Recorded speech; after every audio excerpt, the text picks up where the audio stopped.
Olá, amigos do Painel Brasil, mais uma vez trazendo informações sobre segurança pública. Brasília ainda continua marcando presença com assuntos, infelizmente, extremamente desagradáveis. Há pouco tempo atrás, tivemos o infeliz registro da morte, do homicídio, do assassinato, da execução de um policial federal. Ele estava simplesmente visitando o túmulo, a sepultura de seus pais, o jazigo da família, quando, de surpresa, de tocaia, enfim, dois elementos chegando por trás, de surpresa, efetuaram 2 disparos na cabeça. E o Wilton Tapajós veio a falecer no local, não teve tempo de reagir. No início, foi ventilada a possibilidade de um latrocínio, que seria o roubo seguido de morte, ou seja, matou para roubar. Mas as características do local de crime, o depoimento do coveiro, do funcionário do cemitério, que narrou mais ou menos como teria acontecido, pode praticamente descartar essa possibilidade. Foi execução mesmo. Foi crime por encomenda. Só falta saber a confirmação de quem foi o mandante e qual é a motivação do crime. Tapajós, como era conhecido na Polícia Federal, ele trabalhou em vários setores, setores operacionais, setores de análise de dados, inteligência. Segundo foi já informado, os veículos de comunicação já falaram bastante sobre isso. Trabalhou na investigação que culminou com a prisão do Carlinhos Cachoeira e seu grupo. Então vamos saber quem foi o mandante, saberemos, tenho certeza, quem foram os autores.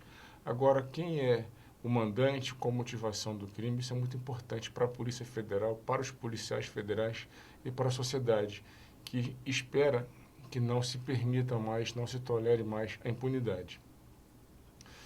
Passando por lá, que eu estive no local, eu pude observar como foi feita a preservação do local do crime. Infelizmente, em que pese a perícia estar trabalhando, tinha muita gente no local.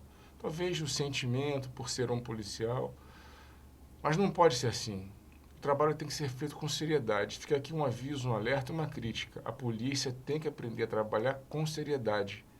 Tem que fazer o trabalho bem feito, não pode permitir que curiosos se aproximem. Eu estive lá, Tapajós é meu amigo, e nem por isso cheguei perto do local para estragar o ambiente. A perícia não pode trabalhar com um monte de gente do lado, pisando, estragando as provas.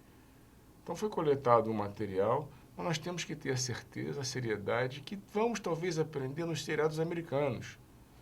Talvez os policiais brasileiros, seja nesse caso, que trabalham nesse caso, ou em outros tantos que precisam de um local de crime preservado, talvez tenhamos que aprender nas academias simplesmente assistindo os filmes produzidos em outros países, que mostram como é feito o trabalho pericial, que é fundamental.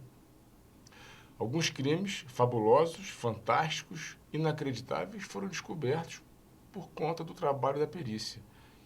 Então é fundamental que se consiga trabalhar, que o perito consiga trabalhar para isso, que o local seja preservado, que as provas sejam preservadas, que se evite o curioso, mesmo que seja um curioso policial. Isso é muito importante. Para se identificar o culpado desse tipo de crime, é fundamental a análise do local, análise pericial, análise das circunstâncias feitas a partir da cena, do cenário do crime. Então fica uma sugestão para que aconteça com seriedade a preservação das cenas de crime. E se começarmos a buscar outros crimes de homicídio, por exemplo, que aconteceram aqui em Brasília, vamos ver que o local, a preservação desse local é muito precária. Primeiro, a polícia demora para chegar. Depois, quando chega, demora a fazer a preservação, a cercar o local e impedir que as pessoas por lá transitem. E depois os próprios policiais têm que entender que não pode ser curioso passar, mexer, levantar, estragar as pegadas, as marcas, eventuais, por exemplo, o que chama de bala, o cartucho, o estojo, a cápsula. É importante. E às vezes até a pessoa passando por ali pisa em terra, porque é terra. Então, isso é importante que haja essa política de preservação do local. Encerro o meu comentário de hoje, parabenizando o Senado, me despedindo de vez do ex-senador Demóstenes Torres, porque finalmente foi cassado. Está tentando uma sobrevida, uns recursos junto ao Supremo, alegando coisas que realmente não têm cabimento, mas foi cassado. Fala-se já que o suplente que está assumindo tem também sérios problemas, porque já foi, inclusive, captadas as conversas em que ele se compromete claramente com Carlos Cachoeira. Vamos ver o que está acontecendo, vamos ver se esse fica.